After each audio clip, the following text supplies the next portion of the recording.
Halo Sobat Rebahan, kali ini Arena Film mempersembahkan rangkuman alur cerita dari Ratatouille. Sebelum lanjut, jangan lupa untuk like, comment, share, dan subscribe ya, biar semakin update dengan konten-konten Arena Film. Siapin snack favorit kamu, karena film Ratatouille ini akan mengajak kamu untuk berpetualang masuk dunia baru.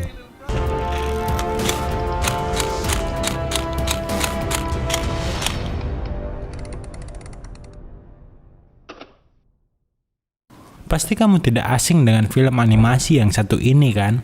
Film ini menceritakan tentang seekor tikus yang bernama Remy. Cerita ini bermula saat Remy ternyata memiliki kemampuan khusus dengan indera penciumannya. Ia memiliki hidung yang tajam terhadap bau. Bahkan ia bisa mendeteksi kandungan racun dalam makanan.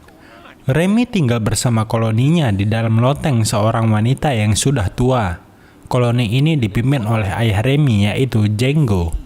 Mereka setiap hari mengumpulkan makanan sisa yang akan dimakan bersama-sama saat malam hari bersama koloni mereka. Remy pun sering masuk ke dalam rumah nenek tua itu untuk mencari makanan yang bisa ia bawa ke loteng. Namun, hal ini tidak disetujui oleh Remy, karena menurutnya hal ini sama seperti mencuri sehingga sempat menimbulkan perdebatan dengan sang ayah. Remy sendiri adalah tikus yang unik. Selain memiliki penciuman yang tajam, indera perasanya pun tak kalah tajam. Remy memiliki insting yang kuat apabila menyangkut pada makanan. Berbeda dengan tikus lainnya, Remy sangat pemilih dalam hal makanan. Ia hanya mau makanan yang menurutnya masih layak. Suatu hari, saat ia hendak mengambil sebuah buah yang ada di dapur rumah itu, ia tak sengaja melihat Gustav, salah satu koki terkenal di Prancis. Remy pun sangat mengidolakan sosok Gustav ini. Remy selalu mencuri-curi kesempatan untuk melihat siaran TV yang menampilkan Gustav. Remy pun menjadi terinspirasi untuk memasak sepertinya.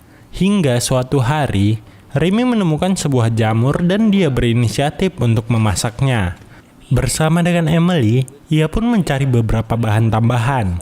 Emily pun menemukan potongan keju dan Remy mendapatkan beberapa rempah yang ia temukan di halaman. Mereka pergi menuju atap rumah untuk memasak jamur ini. Saat mereka tiba di atap, langit menunjukkan akan terjadi badai. Emily pun mengingatkan Remy akan hal ini, namun tidak digubris sama sekali. Hingga mereka berdua yang tengah memanggang jamur itu tersambar petir dan terjatuh ke tanah.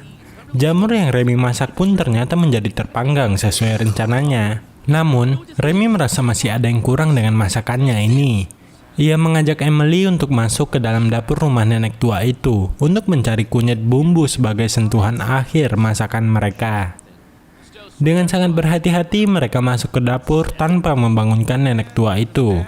Saat Remy sibuk mencari-cari bumbu, muncul tayangan TV mengabarkan bahwa Gustav telah meninggal. Ketika ia masih memperhatikan tayangan tersebut, tiba-tiba televisinya mati. Ternyata nenek tua itu sudah bangun dan hendak menangkap Remy dan Emily. Mereka berdua dengan cepat lari untuk menghindar agar tidak tertangkap. Nenek itu lalu mengambil senjata untuk membunuh tikus yang ada. Ia pun menembakkan ke segala arah mengikuti arah lari dari Remy dan Emily. Hingga tanpa sadar tembok rumahnya perlahan retak dan hancur. Atap loteng pun runtuh seketika dan koloni tikus yang tinggal di loteng pun ikut jatuh. Sang nenek pun merasa kaget dan takut lalu mengambil semprotan racun untuk membunuh semua tikus tadi. Koloni tikus itu langsung bergegas melarikan diri dari nenek tersebut. Saat Remy hendak ikut melarikan diri, ia teringat akan buku resep Gustav yang ingin ia bawa. Ia pun kembali untuk mengambil buku tersebut. Melihat hal itu, nenek tua itu hampir menyemprotkan racun pada Remy. Namun ia gagal karena Remy dapat menghindar dengan cepat. Remy pun menyusul koloninya untuk berpindah tempat dengan mengikuti arus sungai. Sayangnya, ia tertinggal oleh koloninya. Remy masuk ke saluran air yang berbeda sehingga ia terpisah dari koloninya. Ia pun akhirnya mencari jalan keluar dengan keluar dari saluran air tersebut dan mencari makanan yang bisa ia makan. Saat ia menemukan sepotong roti dan hendak memakannya, ia dikagetkan dengan sosok Gustav yang ternyata bagian dari imajinasi Remy. Gustav mengatakan bahwa seharusnya Remy tidak mencuri roti itu, apalagi memakannya. Remy pun mencari tempat lainnya dengan melalui sekat loteng setiap bangunan, hingga ia mencapai atap dari salah satu bangunannya dan terlihat menara Eiffel dari tempatnya tersebut. Remy pun akhirnya tahu bahwa saat ini ia sedang berada di Paris. Saat ia melihat sekeliling, ia kaget saat menemukan restoran Gustav yang dekat dengan lokasinya saat ini. Tanpa berpikir panjang, ia pun pergi menuju restoran Gustav. Suasana dapur di restoran itu begitu sibuk. Beberapa koki terlihat sibuk memasak dan menyiapkan hidangannya untuk pengunjung. Koki Skinner terlihat sibuk untuk melakukan pengecekan makanan. Di sudut ruangan, terlihat seorang laki-laki bernama Lee Guini. Ia ternyata sedang melamar pekerjaan di restoran ini. Lee Guini pun menghampiri koki Skinner untuk melamar pekerjaan di restoran tersebut, sambil menyerahkan surat yang ia bawa.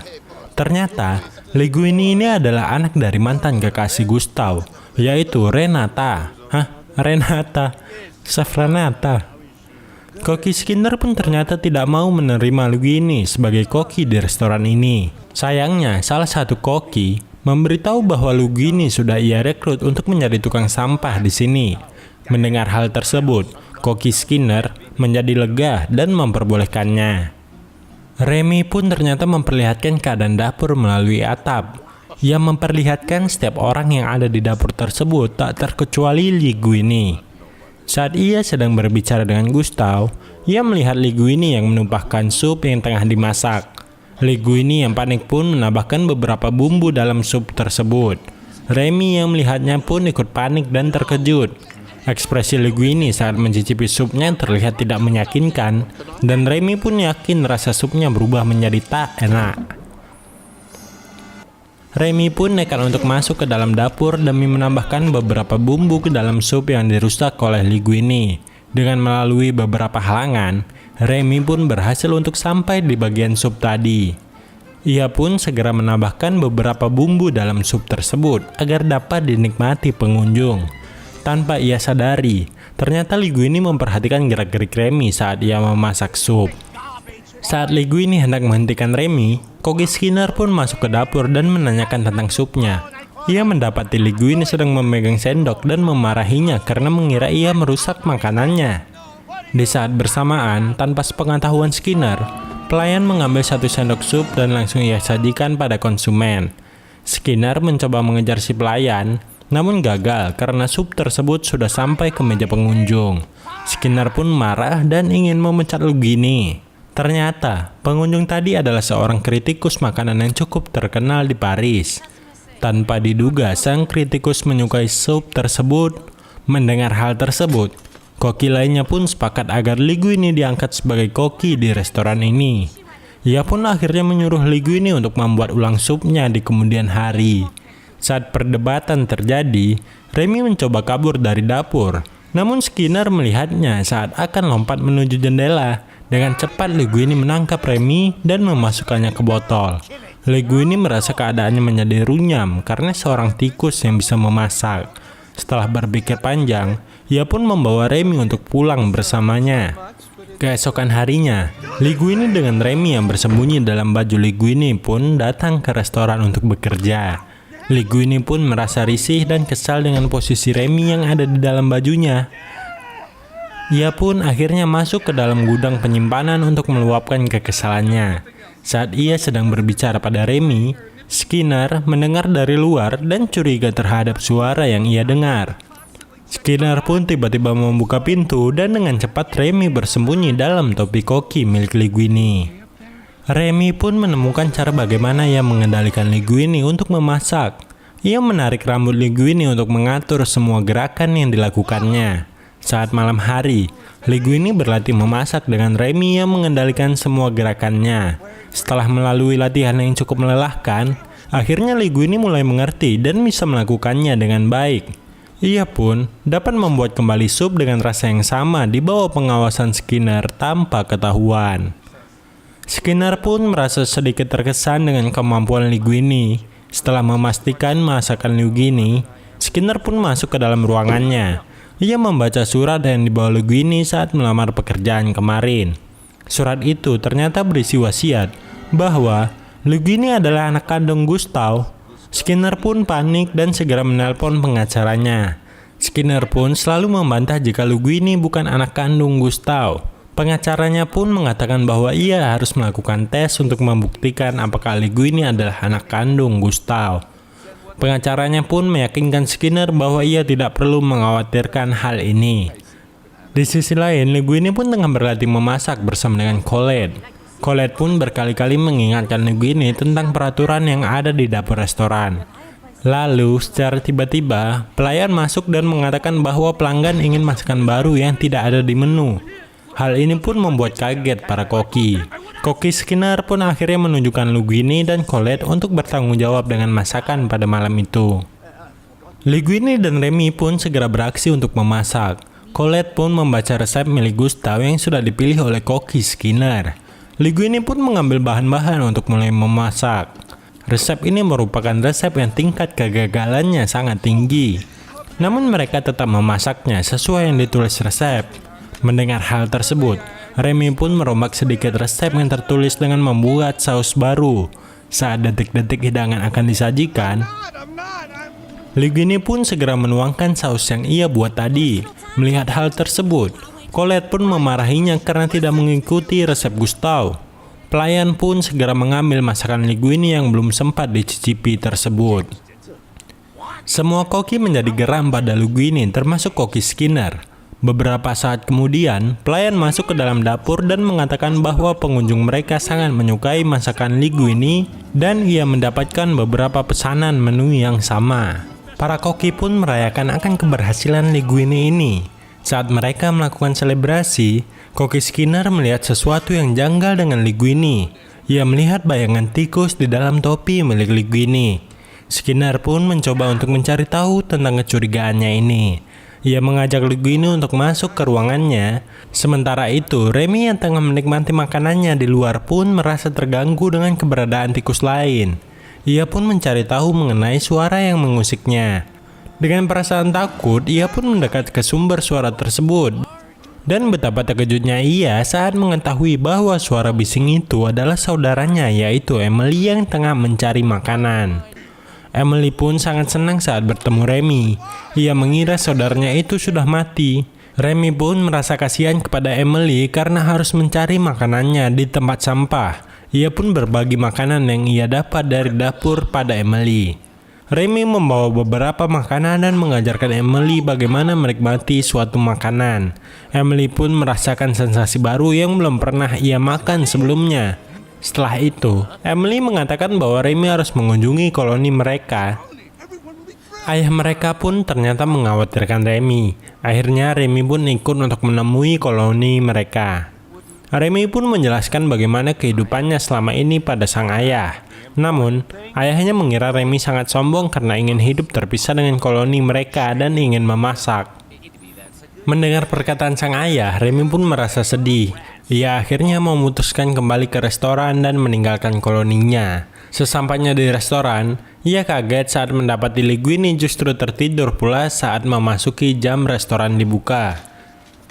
Remy pun langsung naik ke kepala Linguini dan mencoba mengendalikan Linguini yang tengah tertidur untuk menyelesaikan pekerjaannya. Tidak lama berselang, Colette pun datang ke dapur.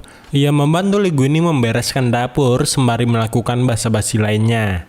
Tanpa diduga, Colette mengatakan bahwa ia menyukai Linguini. Namun Colette sudah kecewa karena menganggap Linguini memanfaatkannya untuk naik jabatan.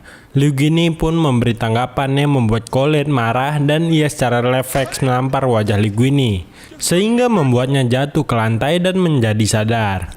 Colette yang marah pun langsung bergegas pergi menaiki motornya. Namun Linguini mencegahnya pergi. Linguini pun mengatakan bahwa ia akan menuruti resep dan semua perkataan Colette. Kabar mengenai restoran Gustav ini pun akhirnya terdengar sampai kritikus populer, yaitu Anton Ego. Ia menjadi tertarik pada restoran Gustav dan berencana untuk mengunjunginya kembali. Sementara itu, Linguini menikmati kedekatannya dengan Colette. Ia pun menuruti semua perkataan Colette daripada Remy. Hal ini membuat Remy menjadi sedih dan merasa bahwa ia terasingkan.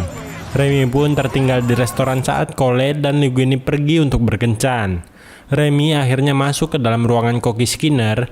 Ia menemukan suatu berkas yang berisi bahwa Linguini adalah anak kandung Gustave dan merupakan pewaris tunggal restoran ini. Saat ia sedang membaca surat wasiat tersebut, koki Skinner pun tiba-tiba masuk dan memergoki Remy. Ia langsung mencoba untuk menangkap Remy yang membawa dokumen wasiat tersebut. Ia mengejar Remy dengan berbagai cara untuk mendapatkan kembali surat wasiat tersebut. Koki Skinner pun gagal untuk mendapatkan surat itu. Ia pun memutuskan untuk kembali ke restoran. Saat ia masuk ke dalam ruangannya, ia mendapati Linguini tengah duduk di kursinya. Ia pun marah dan mencoba untuk mengusir keluar Linguini. Colette pun datang sambil menunjukkan berkas surat wasiat yang mengatakan bahwa Linguini adalah pewaris Gustave. Koki Skinner pun terpaksa harus mundur dari pekerjaannya saat ini. Kabar pun dengan cepat menyebar bahwa Gustave memiliki seorang anak. Linguini pun menjadi superstar dan menjadi sangat terkenal. Saat ia sedang melakukan wawancara, tiba-tiba datang seorang Anton Ego yang menghampirinya. Ia mengatakan bahwa besok malam ia akan datang ke restoran ini untuk mencicipi menu terbaiknya. Setelah wawancara selesai, Linguini masuk ke dalam ruangannya. Ia pun menjadi kesal pada Remy karena terlalu mengendalikannya. Linguini juga membandingkan Remy dengan Colette. Remy pun menjadi tersinggung dan marah pada Linguini. Akhirnya Remy memutuskan untuk tidak ingin berurusan kembali dengan Linguini. Karena masih kesal dan marah terhadap sikap Linguini, Remy pun akhirnya memutuskan untuk mengajak koloni tikusnya untuk mengambil makanan yang ada di gudang penyimpanan di dapur. Sementara itu, Linguini merasa menyesal telah membentak Remy. Ia mencari Remy ke apartemennya namun tidak menemukan keberadaannya. Linguini pun memutuskan untuk kembali ke dapur restoran dan berharap dapat menemukan Remy di sana.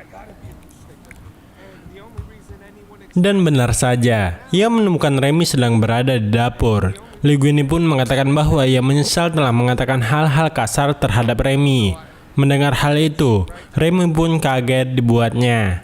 Saat Linguini sedang meminta maaf pada Remy, salah satu tikus koloninya membuat kegaduhan sehingga membuat Linguini penasaran dan ia pun membuka gudang penyimpanan. Betapa terkejutnya ia ketika menemukan satu koloni tikus yang sedang mencuri makanan di gudang itu. Sontak, semua tikus langsung keluar dari dapur. Hal ini membuat Linguini menarik kembali perkataannya. Ia pun menjadi marah pada Remy karena sudah mengecewakan Linguini dengan mencuri makanan. Linguini pun mengusir Remy dari restoran itu. Remy pun menjadi sangat menyesal dan sedih atas sikap bodohnya. Remy menunggu jam buka restoran bersama Emily di luar. Emily pun mengeluhkan bahwa ia sangat lapar dan butuh makanan. Emily pun mengajak Remy untuk mencari makanan. Namun sayangnya saat Emily menemukan makanan itu, ternyata jebakan tikus yang sudah disiapkan oleh Skinner. Remy pun tertangkap dengan jebakan tikus itu saat berusaha menolong Emily. Skinner yang akhirnya mendapatkan apa yang ia cari pun pergi membawa Remy. Di sisi lain, Linguini pun terlihat sangat bingung dan kewalahan dengan pesanan restoran hari itu. Ia terlihat sangat kebingungan saat ditanya mengenai menu apa yang akan ia sajikan untuk Anton Ego. Hal ini membuat koki lainnya menjadi marah dan kesal pada Linguini. Emily pun mengabari koloni mereka bahwa Remy tertangkap dan dibawa kabur oleh seorang. Dengan bantuan koloninya, sang ayah dan Emily pun mencoba menyelamatkan Remy, dan mereka pun berhasil untuk menyelamatkannya. Ayahnya pun berencana untuk membantu apapun keinginan Remy termasuk memasaknya. Remy pun menjadi sangat senang dan langsung kembali ke restoran. Restoran Gustave pun memiliki banyak pesanan. Namun belum ada satupun yang dapat mereka masak karena Linguini tidak tahu mengenai masakannya. Hanya Remy yang paham mengenai menu yang dipesan oleh pengunjung. Ia pun membuat kesal seluruh kokinya karena tidak bisa memberikan arahan bagaimana cara memasak menunya. Saat itu pun Remy masuk ke dapur. Para koki yang melihat Remy pun bergegas untuk menangkapnya. Namun Linguini mencegah mereka. Akhirnya Linguini berkata jujur mengenai Remy. Ia menjelaskan bahwa selama ini Remy lah yang memasak semua hidangannya. Remy yang mengendalikan semua perilaku Linguini sehingga bisa memasak. Mendengar pengakuan Linguini, semua kokinya pun memutuskan untuk pergi dari restoran itu karena menganggap Linguini gila. Termasuk juga dengan Colette. Linguini pun kehilangan semua pekerjaannya. Melihat hal ini, Remy pun mendapatkan bantuan dari koloninya untuk memasak. Linguini pun berubah peran menjadi pelayan sedangkan Remy bagian memasak menunya. Sepanjang jalan, Colette pun terus memikirkan keadaan Linguini. Ia pun akhirnya kembali ke restoran untuk membantu Linguini. Ia pun masuk ke dapur dan mendapati koloni tikus sedang memasak. Melihat hal ini, Linguini refleks untuk memeluk Colette dan berterima kasih karena ia kembali. Colette pun menanyakan apa yang ingin mereka sajikan untuk sang kritikus Anton Ego. Remy pun menunjukkan masakan ratatouille. Colette pun mengikuti semua arahan Remy untuk membuat masakan ini. Masakan ini dihidangkan pada meja Ego. Ia pun segera menyantap masakan ini. Saat suapan pertama, Ego merasa dejavu dengan masakan ini. Ia teringat memori masa kecilnya saat ibunya juga memasak hal yang sama. Hal ini membuatnya sangat senang dan memakannya dengan sangat lahap. Di meja lainnya, Skinner ternyata mengawasi restoran itu dengan memesan menu yang sama dengan Ego. Skinner pun ikut terkesan dengan rasa masakan sederhana tersebut. Ia langsung berlari ke dapur dan bertanya siapa yang memasak masakan tersebut. Namun ia kaget saat mendapati dapur restoran berisi koloni tikus. Dengan cepat, koloni tikus itu membekap Skinner di dalam gudang. Ego yang terkesan dengan makanannya pun ingin menemui koki yang membuatnya. Colette pun memberitahu bahwa ia bisa menemuinya saat semua pelanggan sudah pergi. Hingga pada akhirnya, Ego pun kaget saat mengetahui yang memasak adalah seekor tikus. Ia pun memasuki dapur restoran dan kaget melihat puluhan tikus yang tengah memasak. Reaksi Ego pun sangat datar. Ia bahkan tidak mengeluarkan ekspresi apapun saat melihat kebenarannya. Hasil ulasan Ego mengenai restoran Gustav pun keluar. Ia mengatakan bahwa ia sangat terkesan dengan hasil makanan di restoran Gustav dan ia ingin kembali lagi. Namun saat mereka melepaskan Skinner, ia melaporkan pada pengawas kesehatan sehingga restoran Gustav harus ditutup paksa. Pada ending film ini, Linguini dan Colette pun membuka restoran baru dengan tempat yang baru dengan nama Ratatouille. Sangat seru bukan kisah perjalanan Remy? Namun ternyata dapat berakhir dengan bahagia. Abis ini enaknya mengulas film apa lagi ya sobat rebahan? Langsung komen aja di kolom komentar dan jangan lupa like, share, dan subscribe ya. Udah mau 100.000 subscriber nih. Oh iya, loncengnya jangan lupa dinyalain biar nggak ketinggalan konten terbaru dari Arena Film. Dadah sobat rebahan.